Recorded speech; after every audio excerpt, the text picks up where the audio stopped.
제가 지난 2주일, 3주 동안 하나님의 은혜 가운데 한국을 방문하게 되었는데요. 특별히 위에서 기도해 주시고 또 도와주신 분들께 감사를 드립니다. 5교회에서 설교를 했는데요. 제 모교회에서 설교하고 우리 교회 부목사님이셨던 김태식 목사님 교회. 그런데 세종에 있는데, 세종이 우리나라에서 최고 발달한 도시 가운데 하나인데, 김태식 목사님 교회는 바로 그 그린벨트 밖에 있는 교회예요.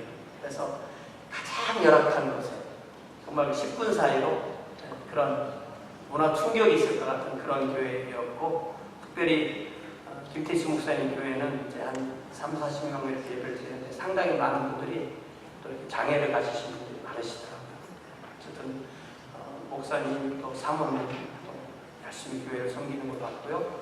또 작년 재작년에 우리 교회에 와서 부흥회 하신 김관성 목사님 고향, 이제 거기가 행신인데 거기 가보니까 약간 30대 40대 부부들로 가득 찬 한 200-300명이 가득 찬 그런 교회에서 목회를 하시고 계셨습니다.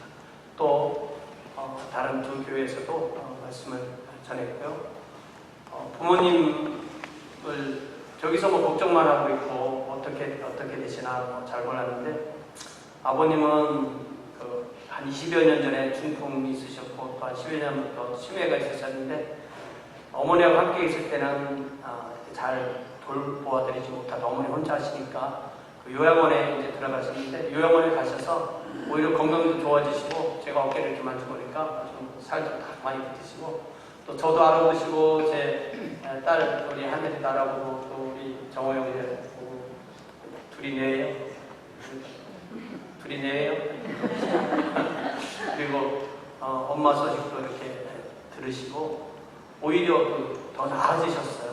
잘 관리를 되시니까 더 나아지시고, 우리 어머니도 이제 혼자 사시니까 불편하실 것 같아도 아버님이 늘 20년 동안 아버님을 돌봤거든요. 너무 힘드셨는데 혼자 사시면 오히려 또 여러 가지 약한 부분도 있고 그렇지만 건강도 좋으시고, 또 눈도 이렇게 두 눈 다 잃으실 거라고 했는데 이미 잃은 눈도 요즘은 이렇게 건강한 눈을 이렇게 가리고 보면 명암이 구별된다고 더 좋아졌다고 하시고, 또 다른 눈도 황반변성이라는 병 때문에 그런 건데 그래도 어느 선에서 이렇게 정지되어 있어서 참 다행이고, 우리 어머님은 82세신데 참 좋으신 점이 기가 안 좋으세요. 아직도 저한테 큰 소리 계속 하시고, 그래서 노인이 돼서 기가 죽으면 참 안 좋은 건데 그래도 참 좋으시구나 이런 생각을 했고, 또 저희 본가나 또 저희 처가나 우리 처가가 다 모이니까 한 30명, 한 20명 정도 안 왔는데 한 30명 정도 모여서 처음으로, 제가 결혼하고 32년 만에 처음으로 처가댁에 이렇게 제 돈으로 뭔가 이렇게 사드린 처음 그런 시간을 가졌습니다. 저희 본가에도 마찬가지고요.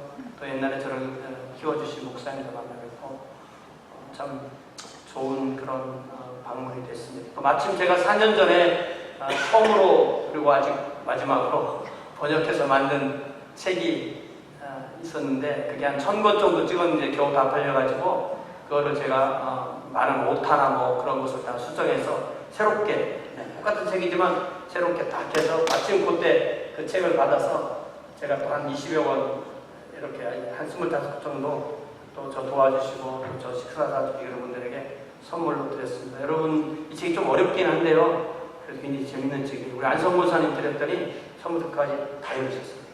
여러분도 읽을 수 있습니다. 그래서 저에게 이 책을 어떻게 사느냐고 물어보면 제가 알려드릴게요. 오늘 설교할 내용도 이 책에서 제가 인용한 부분이 있습니다. 이 정도 얘기를 하고요.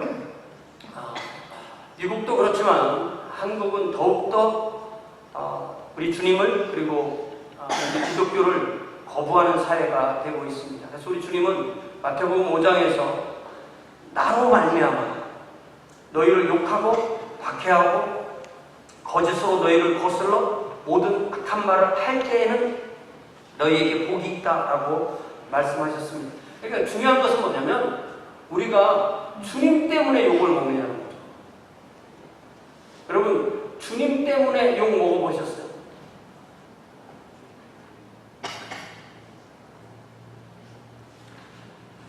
우리가 주님 때문에, 주님으로 인하여 모욕을 당하고 박해를 받고 악한 말을 듣느냐는 것입니다. 주님의 제자인 우리가 오직 주님으로 인하여 핍박을 받을 때에 우리에게 보고 있습니다. 그러나 누가 보아도 명백하게 내 잘못이기 때문에 욕을 먹는다면 그거는 주님의 복이 있는 게 아닙니다. 그럴 때는 오히려 주님의 영광을 가리게 되는 거죠. 이처럼 우리는 언제나 주님과 연결되어 있습니다. 그래서 주님 때문에 우리가 고난을 당한다면 주님의 복을 받을 것이지만, 우리가 주님께 연결된 주님의 자녀로서 우리 때문에 주님이 욕을 먹는다면 그것은 참으로 부끄러운 일, 전적으로 우리에게 책임이 있는 부끄러운 일이 아닐 수 없습니다. 사도 요한은, 또 우리가 요한일서 5장을 펴보면, 여러분 성경에 있으면 요한일서 5장을 펴보시면 되는데요, 요한일서 5장을 보면은 무릇 하나님께로부터 4절 5절에, 요한일서 5장 4절 5절에 무릇 하나님께로부터 난 자마다 세상을 이긴다, 세상을 이기느니라, 이렇게 말씀하고 있습니다. 세상을 이기는 승리는 이것이니 곧 우리의 믿음이니라. 예수께서 하나님의 아들이심을 믿는 자가 아니면 세상을 이기는 자가 누구냐. 그러니까 저와 여러분이 예수님을 구주와 주님으로 믿는다면 우리는 세상을 이기게 되어 있다는 것입니다. 그러니까 우리가 가지고 있는 참 믿음은 세상에게 지는 믿음이 아니라 세상을 향하여 이기는 믿음입니다. 그러니까 세상을 향하여 이기는 믿음이 참 믿음이고, 세상을 향하여 지는 믿음은 가짜 믿음이라고 할 수가 있습니다. 그래서 히브리서 기자가 이 11장에서 계속 이야기해 주는 것은 구약 성경의 전체에 있어서 하나님의 자녀들의 참된 믿음에 관해서 말씀해 주시고, 그것이 신구약 중간기까지 이르러서 그 설명을 계속 하고 있는 것입니다.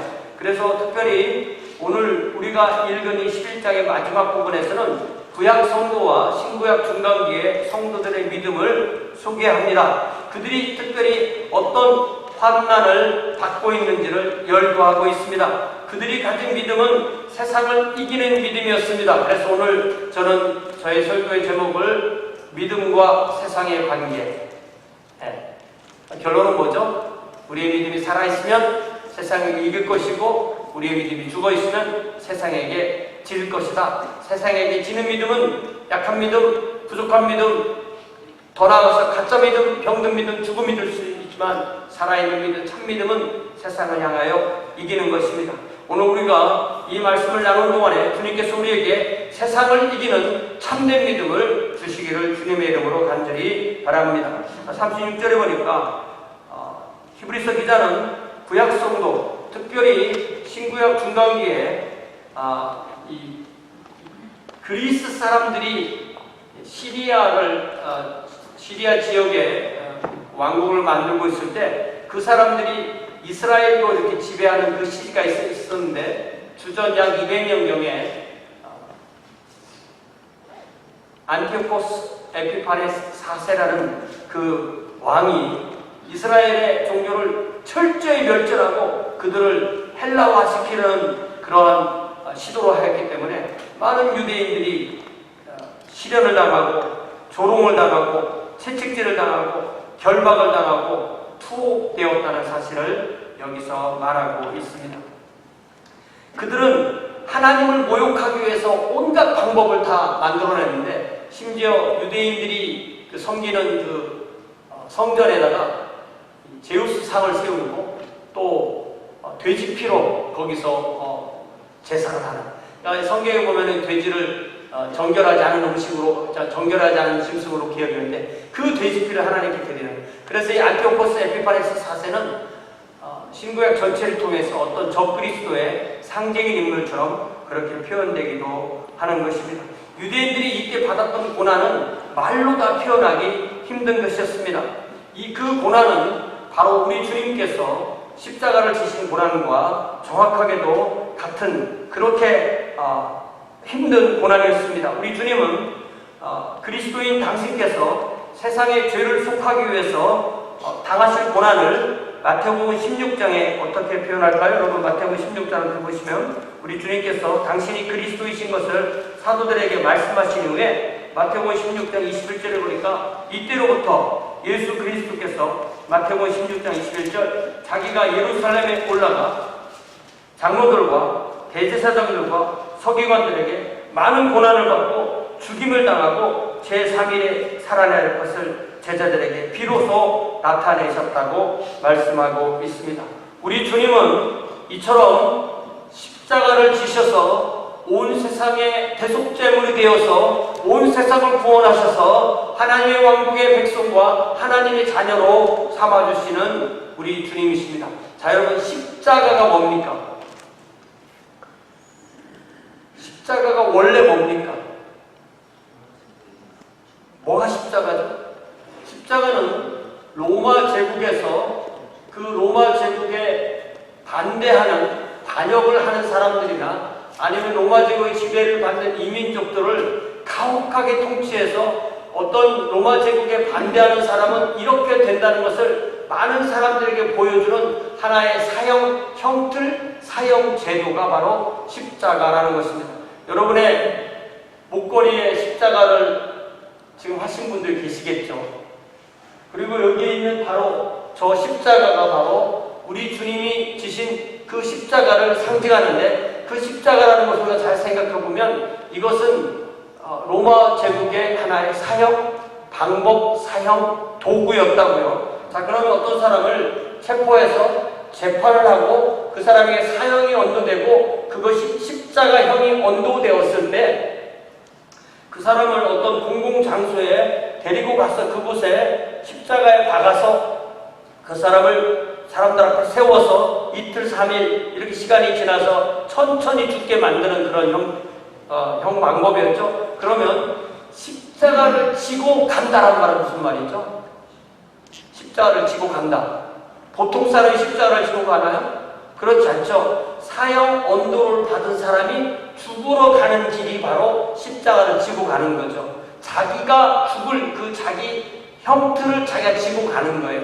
그것이 십자가를 지고 간다는 것입니다. 물론 우리는 주님과 십자가에 못 박혔지만 또한 우리 주님께서는 이 마태복음 16장 24절에 뭐라고 말씀하시냐면, 이에 예수께서 제자들에게 이르시되 누구든지 나를 따라오려거든 자기를 부인하고 자기 십자가를 지고 나를 따르라고 말씀하셨습니다. 그렇기 때문에 모든 그리스도인 한 사람도 죄 없이 그가 참으로 그리스도인이라면 모든 그리스도인은 각자 자기에게 주어진 십자가가 있다는 것입니다. 각자 자기에게 십자가가 주어졌다는 것은 모든 그리스도인은 그리스도인으로 태어나서 하나님 앞에 갈 그날까지 그 첫날부터 우리는 이미 사형 언도를 받았고 우리가 죽을 그 십자가를 우리가 등에 지고 우리의 어깨에 걸머쥐고 주님을 따라가는 삶이 우리의 일생이라는 뜻입니다. 그럼 우리가 모든 그리스도인이 모든 주님의 제자이고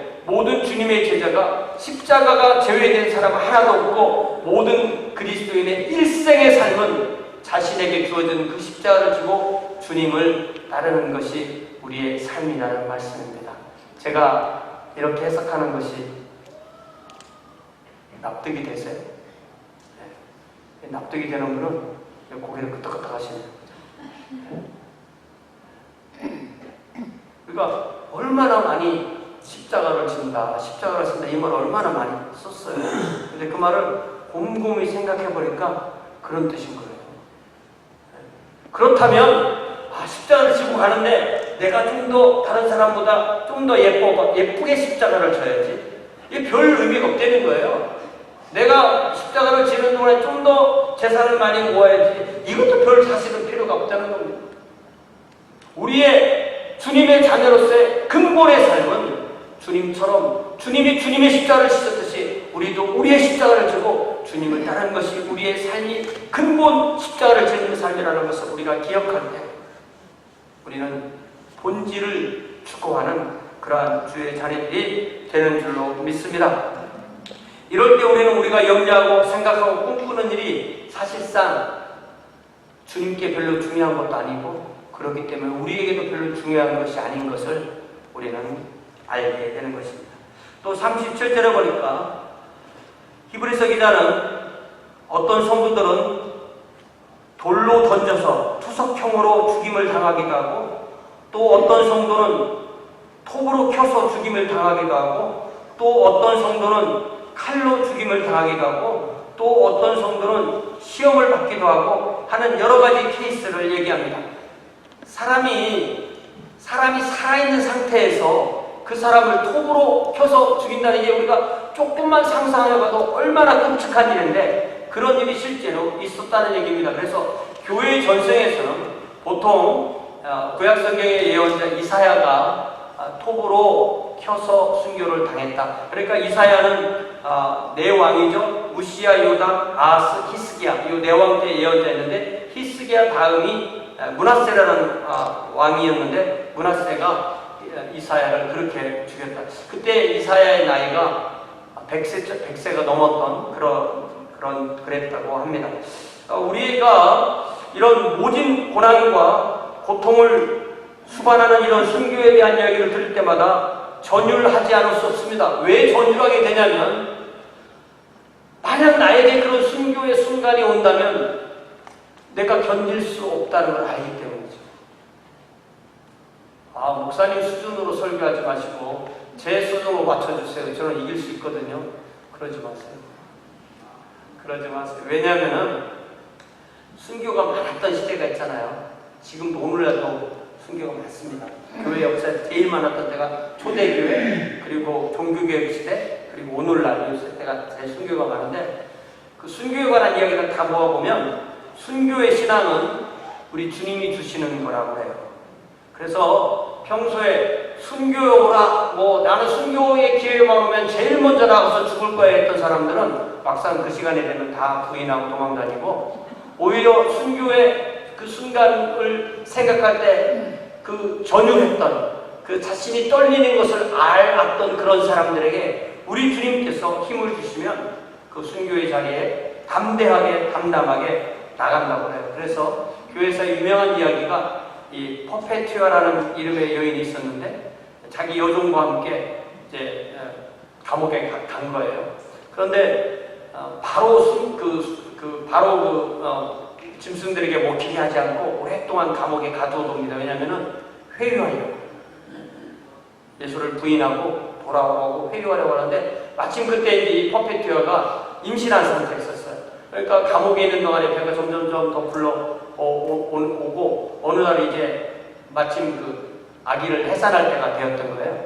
근데 아기를 해산하니까 이 여인이 그 감옥이 떠나가도록 산고로 고통을 지르니까 군인들이 도와주지는 못할 만큼 뒤에서, 야, 너 아기 낳는 것도 그렇게 힘들어 소리로 고래 지르는데 조금 있다가 짐승한테 먹힐 때는 어떻게 먹히려고 하니? 걱정하면서 한 말이겠죠. 퍼페투아가 뭐라고 하냐면, 아기는요, 내 아기 내가 낳는 거고요, 내가 주님 앞에 죽을 때는 주님께서 나에게 힘을 주실 줄 믿습니다. 그러면서 여종과 함께 막상 그 아기는 태어나서 밖으로 나갔지만 여종과 함께 담대하게 짐승의 밥이 되었다는 유명한 이야기가 교회서 책에 나옵니다. 그렇기 때문에 우리가 주님 제가 할 수 있어요가 아니라 주님께서 힘을 주시면 저도 할 수 있어요 라고, 그렇게 할 때 우리는 순교의 자리까지도 나아가는 줄 믿습니다. 그럼 우리는 순교의 순간을 걱정하는 것보다는 매일의 삶에서 우리에게 주어진 십자가를 내던지지 않는 것이 훨씬 우선되고 중요합니다. 그래서 얘기했던 그 유명한 이야기가, 신랑감이 신부감에게 내가 너를 위해서 죽을 수도 있어 그랬더니 신부감이 뭐라고 했다고 했죠? 안 죽어도 좋지만, 안 죽어도 좋은데 설거지 같은 거, 청소 같은 거 이런 것만 좀 잘 해달라고. 그건 좀 잘 모르겠다고. 매일의 십자가가 그거거든요. 죽느니 그런 말보다는 매일의 십자가를 지는 것, 그것이 바로 우리의 삶인 것을 알게 됩니다. 나의 십자가가 과연 무엇이며, 내가 그것을 지고 주님을 따르는 것이 어떤 것이며, 내가 매일의 삶에서 십자가를 지는 삶에서 이길 수 있나? 주님처럼 낮아질 수 있나? 나를 죽일 수 있나? 이것이 바로 우리의 신앙의 근본이고, 그것은 나의 힘으로 되는 것이 아니고 바로 우리 주님의 힘으로만 가능한 것인 줄 믿습니다. 주님이 주시는 힘으로 십자가를 지고 주님을 따르는 저와 여러분 되시기를 주님의 이름으로 축원합니다. 나아가서 이 히브리서 기자는 구약 성도가 당하는 삶의 형편을 양과 염소의 가죽을 입고 유리방황하고 궁핍과 환난과 학대를 받는 것으로 묘사합니다. 이게 사람이 살 때 필요한 것을 의식주 그러잖아요. 의식주, 입고 먹고 자고, 그것이 아무것도 안 되는 거예요. 그러니까 옷이 없으니까 짐승 가죽을 입고, 또 못 먹으니까 또 궁핍하고, 또 계속되는 환난이 있고 학대를 받고, 그러니 잠을 자는 것을 제대로 하고 자녀 교육인들 제대로 하겠느냐고. 그래서 38절 뒷부분에 보니까 그들이 광야와 산과 동굴과 토굴에 유리했다. 그러니까 주거가 불분명한 거예요. 어느 곳이나 돌아다니면서 그 자기 생명을 지킬 수 있는 곳에서 살게 되었다는 그런 말씀입니다. 이런 의식주 모든 것이 불안할 때 그 도망다니는 신앙인이 얼마나 건강을 챙기고 얼마나 미모를 챙기고 얼마나 재산을 챙기고 얼마나 자녀 교육에 대해서 챙길 수 있었을까요? 이런 사람들에 대해서 히브리서 기자는 그들이 가진 믿음과 세상을 무엇이라고 논합니까? 38절에 보니까 이런 사람은 세상이 감당하지 못하느니라. 근데 이게 조금 번역이 좀 이상한 것 같아요. 영어 버전 뭐라고 되냐면 The world was not worthy of them. 저 영어를 그대로 이해하면은 그들에게는 세상이 별로 중요하지 않다는 거예요. 두 뜻 다 좋죠. 원칙은 영어가 더, 요 케이스에서는 영어가 더 맞게 번역한 것 같지만, 양쪽 다 번역이 됩니다. 그러니까, 어떤 면에서, 세상을 이기는 믿음, 예수님을 주님과 하나님의 아들로 믿고 고백하는 그런 믿음을 가지고 있는 성도는 세상이 감당하지 못한다. 그러니까, 주님께서 우리가 주심으로 세상을 이겨낼 수 있다는 것입니다. 더 나아가서 세상은 그들에게 아무런 가치가 없다는 것입니다. 세상이 정말 소중하게 생각하는 그것이 우리는 정말 소중하게 생각하는 것이 아니라는 것입니다. 세상이 정말 소중하게 여기는 것을 우리는 무가치하게 여길 수 있다는 것입니다. 왜냐하면 우리가 중요하다고 생각하는 그것이 사실 주님께서 보시기에는 하나도 중요한 것이 아닐 때 우리는 그것을 아직 중요하다고 붙들고 있겠냐는 것입니다. 제가 순교가 초대교회에 많았다고 했죠. 초대교회 때는 안 믿는 사람들이 죽인 거예요. 로마 제국에서 이렇게 박해를 한 건데, 종교개혁 때는 믿는 사람이 믿는 사람을 죽였어요. 그래서 제가 보기에는 좀 거짓 그리스도인 내지는 좀 어쨌든 자기들은 그리스도인이라고 했지만 정말 그리스도인인가 싶은 사람들인데, 이 사람들이 또 놀라웠게도 국가 권력을 같이 갖고 있었어요. 그래서 내가 옳게 믿는다고 생각하고 사용할 무력이 있으면 그 둘이 만나면 그것이 하나의 폭력이 됩니다. 내가 옳으니까 너를 죽인다 이거죠. 그래서 그렇게 죽었던 많은 사람들이 재침례 교도라고 불리는 사람들이 많이 죽었는데, 그 사람들의 한 지도자를 메노시몬스라고 하고, 오늘날 그 사람의 이름을 기억해서 만든 교파가 바로 메노나이트예요. 그래서 메노나이트라는 교회가 메노시몬스라는 이름에 쌓았는데, 그 사람이 이제 그런 많은 핍박의 그 환경을, 핍박에 대한 자기 체험을 이렇게 정리하는 것이 이 책에 나오는데, 제가 그거를 조금 여러분께 한번 읽어드릴게요. 어떤 핍박을 받았나? 그들 중 어떤 이들은 기둥에 달리고, 어떤 이들은 잔인하고 포악하게 처벌을 받은 후 밧줄에 매이고 기둥에 묶여 교수형을 당했다. 어떤 이들은 산채로 구워지고 불태워졌다. 어떤 이들은 자신들의 창자를 손에 쥔 채로 하나님의 말씀을 강력하게 고백하였다. 어떤 이들은 참수형을 당한 후 공중에 나는 맹금류의 먹이로 던져졌다. 어떤 이들은 물고기 밥으로 던져졌다. 박해자는 어떤 이들이 소유한 집을 허물어뜨렸다. 어떤 이들은 진흙 수렁에 내 던져진 채 죽임을 당했다. 박해하는 어떤 이는 다른 사람의 발을 잘랐는데 나는 이렇게 발을 잘린 이 중 한 명을 만나 대화를 나눈 적도 있었다. 다른 이들은 바울이 말한 것처럼 가난하고 가련하고 불편한 채로 산과 사막과 불과 땅속 움푹 파인 곳을 찾아 이리저리 정처 없이 방황했다. 그들은 언제 곧 떠날 준비를 했고 그들 아내와 어린 자녀와 함께 이 나라에서 저 나라로 이 도시에서 다른 도시로 도망해야 했다. 그들은 모든 사람에게 미움을 받고 학대를 당하고 모욕을 당하고 조롱을 당하고 오명을 뒤집어 쓰고 짓밟히고 이단자라 낙인 찍혔다. 이렇게 순교를 당한 이야기를 적어놓고 있습니다.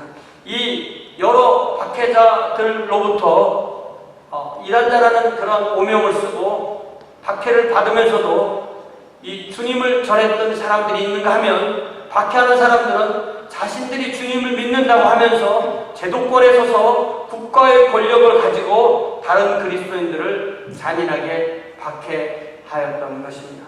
우리는 다른 사람을 박해하는 입장에 섭니까? 아니면 주님을 위하여 박해를 받는 입장에 섭니까? 박해를 받을지언정 내가 믿는 믿음으로 다른 사람을 박해하는 사람이 되지 않아야 하겠습니다. 이제 말씀을 마치겠습니다. 우리 주님은 요한복음 16장에 보니까 우리가 이렇게 환난을 당하지만 이 환난 가운데서도 우리는 주님이 주시는 평안과 기쁨을 누려야 한다고 말씀하셨습니다. 요한복음 16장 33절입니다. 이것을 너희에게 이르는 것은 너희로 내 안에서 평안을 누리게 하려 함이라. 세상에서 너희가 환난을 당하나 담대하라. 내가 세상을 이기었노라. 우리가 우리의 삶에 있는 어려움과 환난을 이겨낼 수 있는 근거는 우리가 그만한 능력이 있어서가 아니라 주님께서 이미 승리하셨기 때문에 그 주님이 우리와 함께 하시기 때문에 그 주님으로 인하여 승리하는 줄 믿습니다. 우리에게 주어진 십자가를 지고 주님을 따르는 나날이 그렇기 때문에 외부로 볼 때는 고통이지만 우리의 마음으로 볼 때는 평안과 기쁨이 누려야 하는 줄 믿습니다. 이 한 주간도 이렇게 주님과 동행하며 주님께 주시는 기쁨과 평안을 누리며 세상을 이기는 믿음으로 주님과 함께 승리하는 저와 여러분 되시기를 주님의 이름으로 축원합니다. 함께 기도합시다. 사랑의 아버지 하나님, 때로는 명백하게 우리가 지은 죄로 인하여 주님을 부끄럽게 하고 주님의 이름을 더럽히는 때도 있습니다. 주님 불쌍히 여기시고 용서하시고 주님 우리가 죄와 싸워 이길 수 있는 믿음 허락하여 주옵소서. 때로는 우리가 주님을 믿는다는 이유로 세상으로부터 조롱을 받을 때도 있습니다. 그것이 정말로 주님으로 인한 조롱이라면, 주님으로 인한 어려움이라면 우리가 기쁨으로 평안함으로 담대히 이겨낼 수 있도록 인도하여 주시옵소서. 주님, 우리 모두에게 각자에게 허락된 그 십자가가 있는 주님, 우리의 일생이 십자가를 지고 주님을 따르는 삶이라는 사실을 기억하며 하루하루 주어진 삶에 승리하는 주의 자리들 되도록 복 내려 주시옵소서. 예수님의 이름으로 기도하옵나이다. 아멘.